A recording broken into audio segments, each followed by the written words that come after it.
ವ್ಲಾಗ್ನಲ್ಲಿ ನಾನು God's own country ಕೇರಳಗೆ travel ಮಾಡ್ತಿದ್ದೀನಿ. ಅದರಲ್ಲೂ ವೆರಿ ಫೇಮಸ್ ಕೇರಳದ ತ್ರಿಸೂರಲ್ಲಿ ಇರುವ ಗುರುವಾರ ಟೆಂಪಲ್ಗೆ ಹೋಗ್ತಾ ಇದ್ದೀನಿ.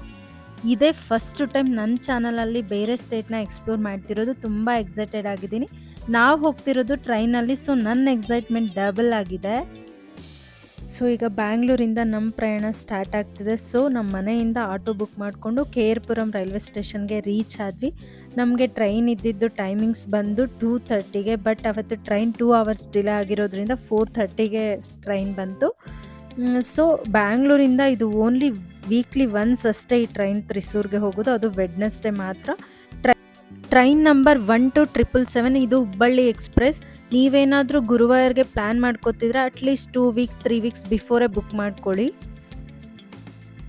ಬ್ಯಾಂಗ್ಳೂರಿಂದ ನಾನು, ಅಮ್ಮ ಮತ್ತು ನಮ್ಮ ಆಂಟಿ ಹೋದ್ವಿ. ತುಮಕೂರಿಂದ ನನ್ನ ತಂಗಿ, ನಮ್ಮ ಅಂಕಲ್, ನಮ್ಮ ಆಂಟಿ, ಇನ್ನೊಬ್ರು ಅಕ್ಕ ಬಂದರು. ಸೊ ಟ್ರೈನಲ್ಲಿ ಮೀಟ್ ಆದ್ವಿ. ಸೊ ಹೋಗಿದ ತಕ್ಷಣ ನಾನು ನನ್ನ ತಂಗಿ ಮೀಟ್ ಮಾಡಿದ್ರೆ ಯಾವಾಗೂ ತಿಂಡಿ ಏನು ತಂದಿದ್ಯಾ ಅದು ಇದು ಮಾತಾಡಿಕೊಂಡು ಇಬ್ಬರು ತಿಂದ್ಕೊಂಡು ಸ್ವಲ್ಪ ಹೊತ್ತು ಆದಮೇಲೆ ವ್ಯೂ ನೋಡಿಕೊಂಡು ಫೋಟೋಸ್ ಎಲ್ಲ ತೆಕ್ಕೊಂಡ್ವಿ.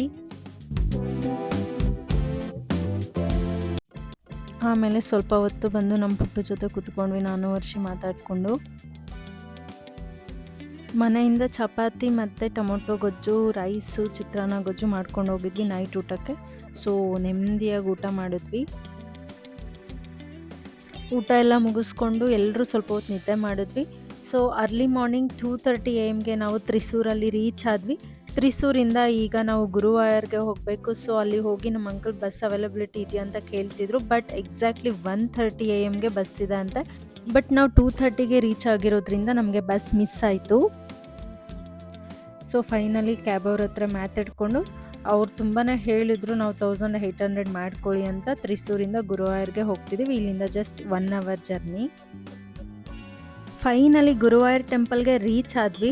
ರೀಚ್ ಆಗಿದ ತಕ್ಷಣ ನಮ್ಮ ಅಂಕಲ್ ಎಲ್ರಿಗೂ ಬೇಗ ಫ್ರೆಶ್ ಅಪ್ ಆಗಿ ಬರಬೇಕು, ಲೇಟ್ ಮಾಡಬೇಡ್ರಿ, ಇಲ್ಲಿ ಕೂಡ ತುಂಬ ಅವರ್ಸ್ ಆಗುತ್ತೆ ದೇವ್ರ ದರ್ಶನಕ್ಕೆ ಅಂತ ಹೇಳಿದ್ರು. ಸೊ ನಮಗೆ ಐಡಿಯಾ ಇರಲಿಲ್ಲ ಇಲ್ಲಿ ಎಲ್ಲಿ ಸ್ಟೇ ಆಗಬೇಕಂತ. ಅಂಕಲ್ಗೆ ಆಲ್ರೆಡಿ ಗೊತ್ತಿದ್ರೋದ್ರಿಂದ ಈಸಿ ಆಯಿತು. ಸೊ ಇಲ್ಲಿ ನೋಡ್ಬೋದು, ಇದು ಥ್ಯಾಂಕಮಿನ್ ಫ್ಯಾಮಿಲಿ ಲಾಡ್ಜ್ ಅಂತ.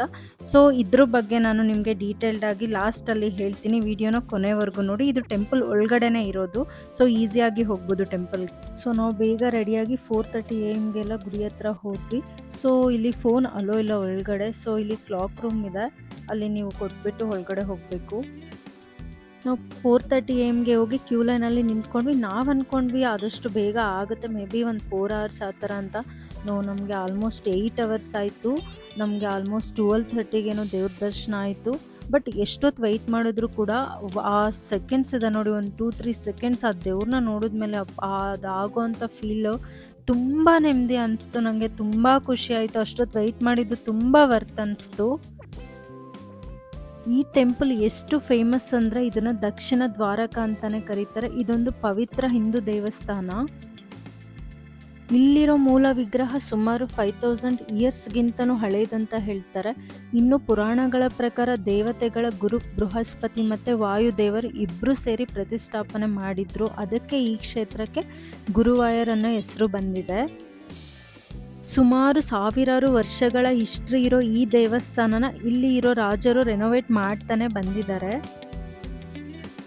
ಪ್ರೆಸೆಂಟ್ ಇವಾಗಿರೋ ಗರ್ಭದ ಗುಡಿನ 1638 ಇಯರಲ್ಲಿ ರೀಕನ್ಸ್ಟ್ರಕ್ಟ್ ಮಾಡಿದ್ದಾರೆ. ಇಲ್ಲಿ ದಿನನಿತ್ಯ ಲಕ್ಷಾಂತರ ಡಿವೋಟಿಸ್ ಬರ್ತಾರೆ. ಇದನ್ನು ಭೂಲೋಕದ ವೈಕುಂಠ ಅಂತಲೇ ಕರೀತಾರೆ. ವಿಷ್ಣು ದೇವರು ಭೂಮಿ ಮೇಲೆ ಇಲ್ಲೇ ವಾಸ ಇದ್ದಾರೆ ಅನ್ನೋ ನಂಬಿಕೆ ಇದೆ. ಅಷ್ಟು ಪವಿತ್ರವಾದ ಸ್ಥಳ ಇದು. ಈ ದೇವಸ್ಥಾನ ಆರ್ಕಿಟೆಕ್ಚರ್ ಬಗ್ಗೆ ಹೇಳಬೇಕಂದ್ರೆ ಟ್ರೆಡಿಷನಲ್ ಕೇರಳ ಸ್ಟೈಲ್ನಲ್ಲಿ ಇದೆ. ಮೂಲ ದೇವರು ಗುರುವಾಯೂರಪ್ಪನ ವಿಗ್ರಹ ಸುಮಾರು 1.2 ಮೀಟರ್ ಹೈಟ್ ಇದೆ. ಇದನ್ನು ವಿಶೇಷ ಸಾಲಿಗ್ರಾಮ ಕಲ್ಲಿಂದ ಕೆತ್ತಿದ್ದಾರೆ. ಈ ವಿಗ್ರಹಕ್ಕೆ ದೈವಿಕ ಗುಣ ಲಕ್ಷಣಗಳು ಇದ್ದಾವೆ. ಪಾಂಚಜನ್ಯ ಶಂಖ, ಸುದರ್ಶನ ಚಕ್ರ, ಗದೆ ಮತ್ತು ಕಮಲ ಇವೆಲ್ಲ ಇರೋದ್ರಿಂದ ವಿಷ್ಣುವಿನ ಜನಾರ್ದನ ರೂಪ ರೆಪ್ರೆಸೆಂಟ್ ಮಾಡುತ್ತೆ. ಸೊ ನಾವು ದೇವ್ರ ದರ್ಶನ ಮುಗಿಸ್ಕೊಂಡು ಆಚೆ ಬಂದ್ವಿ. ಸೊ ಆಚೆ ಬಂದು ಸಿಕ್ಕಾಪಟ್ಟೆ ಹೊಟ್ಟೆ ಹಶ್ವಾಗ್ತಾ ಇತ್ತು. ಸೊ ಇಲ್ಲಿ ಊಟ ಕೂಡ ಕೊಡ್ತಾರೆ. ಸೊ ಊಟದ ಟೈಮ್ ಬಂದು 3 o'clockಗೆ ಕ್ಲೋಸ್ ಅಂತ ಹೇಳಿದ್ರು. ಸೊ ಫಸ್ಟ್ ಊಟಕ್ಕೆ ಹೋಗೋಣ ಅಂತ ಹೋದ್ವಿ. ಸೊ ಆಲ್ಮೋಸ್ಟ್ ನಮ್ಗೆ ಅಲ್ಲಿ ಕೂಡ 3 hours ಆಯಿತು. ತುಂಬ ಹೊತ್ತು ವೆಯ್ಟ್ ಮಾಡಿದ್ವಿ. ಊಟ ಕೂಡ ತುಂಬ ಚೆನ್ನಾಗಿತ್ತು.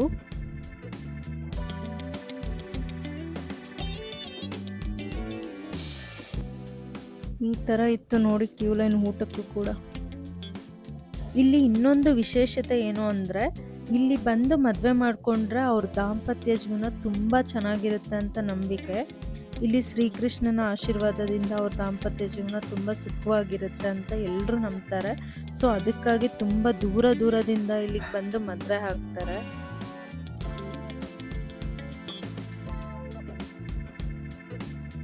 ಇಲ್ಲಿ ನೀವು ನೋಡ್ಬೋದು ಕೇರಳದ ಪ್ರಸಿದ್ಧ ಕಥಾಕಳಿ ಕಾರ್ಯಕ್ರಮ ನಡೀತಾ ಇದೆ.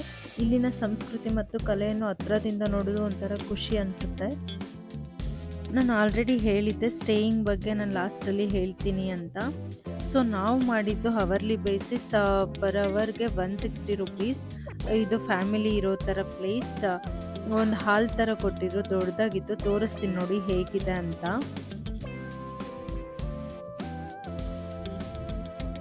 ಇದು ಡೂಪ್ಲೆಕ್ಸ್ ಮನೆ. ನನಗಂತೂ ತುಂಬಾ ಇಷ್ಟ ಆಯಿತು. ತೋರಿಸ್ತೀನಿ ರೀ ಒಳಗಡೆ. ಇದೇ ನೋಡಿ ನಮ್ಮ ರೂಮ್. ಫ್ಯಾಮಿಲಿ ರೂಮ್ ಆಗಿರೋದ್ರಿಂದ 2 ಕಾಟ್ಗಳನ್ನು ಕೊಟ್ಟಿದ್ದಾರೆ. 2 ಬೆಡ್ ಕಾಟ್ಸ್ ಕೊಟ್ಟಿದ್ದಾರೆ, ಆ ಕಡೆ ಒಂದು ಈ ಕಡೆ ಒಂದು. ಸೊ ರೂಮ್ ಅಂತೂ ತುಂಬ ಕ್ಲೀನಾಗಿದೆ. ನೋಡ್ಬೋದು ಎಷ್ಟು ದೊಡ್ಡದಾಗಿದೆ. ಆಲ್ಮೋಸ್ಟ್ ಒಂದು 20 ಮೆಂಬರ್ಸ್ ಬಂದರೂ ಕೂಡ ಇಲ್ಲಿ ಸ್ಟೇ ಆಗ್ಬೋದು. ನನಗಂತೂ ತುಂಬ ಚೆನ್ನಾಗಿದೆ ಅನಿಸ್ತು. ನೀವೇನಾದರೂ ನೆಕ್ಸ್ಟ್ ಹೋಗೋದಾದ್ರೆ ಇಲ್ಲಿ ಸ್ಟೇ ಆಗ್ಬೋದು. ನೀವೇನಾದರೂ ಗುರುವಾರ್ಗೆ ಹೋಗಿ ಸ್ಟೇಯಿಂಗ್ ಬಗ್ಗೆ ನಿಮ್ಗೆ ಏನಾದರೂ ಡೌಟ್ಸ್ ಇದ್ದರೆ ನನಗೆ ಕಮೆಂಟ್ ಮಾಡಿ, ನಾನು ಅದರಲ್ಲಿ ನಿಮಗೆ ಡೀಟೇಲ್ಡಾಗಿ ಹೇಳ್ತೀನಿ. ಸೊ ಈಗ ನಮ್ಮದು ಚೆಕ್ಔಟ್ ಆಗ್ತಾ ಇದೆ. ಸೊ ನಾವೀಗ ಇಲ್ಲಿಂದ ಮಮ್ಮಿ ಊರಿಗೆ ಹೋಗಬೇಕು ಅಂತ ಪ್ಲ್ಯಾನ್ ಮಾಡಿದ್ದೀವಿ. ಸೊ ಬನ್ನಿ ಹೋಗೋಣ. ನಾವು ಹೋಗೋ ಟೈಮಲ್ಲಂತೂ ಮಳೆ ಬರ್ತಾ ಇತ್ತು. ಸೊ ಸ್ವಲ್ಪ ಹೊತ್ತು ವೆಯ್ಟ್ ಮಾಡಿ ಇನ್ನು ಸ್ಟಾರ್ಟ್ ಆದ್ವಿ. ಸೊ ಇಲ್ಲಿ ಇನ್ನೊಂದು ಮುಖ್ಯವಾದ ವಿಷಯ ಹೇಳಬೇಕು. ಈ ಗುರುವಾರ ಟೆಂಪಲ್ಗೆ ಬಂದು ಇಲ್ಲೆಲ್ಲ ದರ್ಶನ ಮುಗಿಸ್ಕೊಂಡು ನೆಕ್ಸ್ಟ್ ಇನ್ನೊಂದು ಟೆಂಪಲ್ ಮುಗಿಸ್ಕೊಂಡು ಹೋದ್ರೇ ಇಲ್ಲಿಗೆ ಬಂದಿರೋದು ಸಂಪೂರ್ಣವಾಗುತ್ತೆ ಅಂತ ಹೇಳ್ತಾರೆ. ಸೊ ನಾವೀಗ ಡೈರೆಕ್ಟ್ ಮಮ್ಮಿಯೂರು ದೇವಸ್ಥಾನಕ್ಕೆ ಹೋಗೋಣ ಅನ್ಕೋತಾ ಇದ್ದೀವಿ. ಸೊ ಅದು ಬಂದು ಇಲ್ಲಿ ಗುರುವಾಯೂರಪ್ಪನ ದೇವಸ್ಥಾನದಿಂದ ಜಸ್ಟ್ 2 ಕಿಲೋಮೀಟರ್ಸ್ ಇದೆ. ಇಲ್ಲಿ 50 ರುಪೀಸ್ ಚಾರ್ಜ್ ಮಾಡ್ತಾರೆ. ಸೊ ಮಮ್ಮಿಯೂರು ದೇವಸ್ಥಾನ ಆಲ್ಮೋಸ್ಟ್ ಯಾರಿಗೂ ಗೊತ್ತಿರಲ್ಲ. ಈವನ್ ನಮಗೂ ಕೂಡ ಗೊತ್ತಿರಲಿಲ್ಲ. ನಾವು ಟ್ರೈನಲ್ಲಿ ಬರುವಾಗ ನಮಗೆ ಒಂದು ಅಂಕಲ್ ಪರಿಚಯ ಆದರು. ಅವ್ರು ಹೇಳಿದ್ರು, ಮತ್ತು ಕ್ಯೂವಲ್ಲಿ ನಿಂತಾಗ ಕೂಡ ಒಂದು ಫ್ಯಾಮಿಲಿಯವ್ರ ಪರಿಚಯ ಆದರು. ಅವರು ಹೇಳಿದ್ರು, ನೀವು ಕಂಪಲ್ಸರಿ ಮಮ್ಮಿಯೂರು ಟೆಂಪಲ್ ದೇವಸ್ಥಾನಕ್ಕೆ ಹೋಗಬೇಕು ಅಂತ. ಸೊ ನಾವೀಗ ಬಂದ್ವಿ ನೋಡಿ. ಇದು ಮಮ್ಮಿಯೂರು ಮಹಾಶಿವನ ದೇವಸ್ಥಾನ. ಇದು ಪುರಾತನ ಶಿವನ ದೇವಸ್ಥಾನ ಅಂತ ಹೇಳ್ತಾರೆ. ಇಲ್ಲಿಗೆ ಭೇಟಿ ಕೊಟ್ಟರೆ ನಮ್ಮ ಯಾತ್ರೆ ಸಂಪೂರ್ಣವಾಗುತ್ತೆ ಅಂತ ಎಲ್ಲರೂ ನಂಬಿಕೆ ಅಂತೆ. ಫೈನಲಿ ನಮಗೆ ಶಿವಪ್ಪನ ದರ್ಶನ ಕೂಡ ಸಿಕ್ತು. ನಿಜವಾಗ್ಲೂ ತುಂಬ ಖುಷಿ ಆಯಿತು. ತುಂಬ ನೆಮ್ಮದಿ, ಪೀಸ್ ಅನಿಸ್ತು. ಸೊ ನೀವು ಏನಾದರೂ ನೆಕ್ಸ್ಟ್ ಟೈಮ್ ಹೋಗೋದಾದರೆ ಮಿಸ್ ಮಾಡದೆ ಈ ಟೆಂಪಲ್ಗೂ ಹೋಗಿ ಬನ್ನಿ. ನಿಮಗೆ ಇದ್ರ ಬಗ್ಗೆ ಏನೇ ಡೀಟೇಲ್ಸ್ ಬೇಕಿದ್ದರೂ ಕೂಡ ನನಗೆ ಕಮೆಂಟ್ ಮಾಡಿ. ನಾನು ಡೆಫಿನೆಟ್ಲಿ ನಿಮಗೆ ರಿಪ್ಲೈ ಮಾಡ್ತೀನಿ.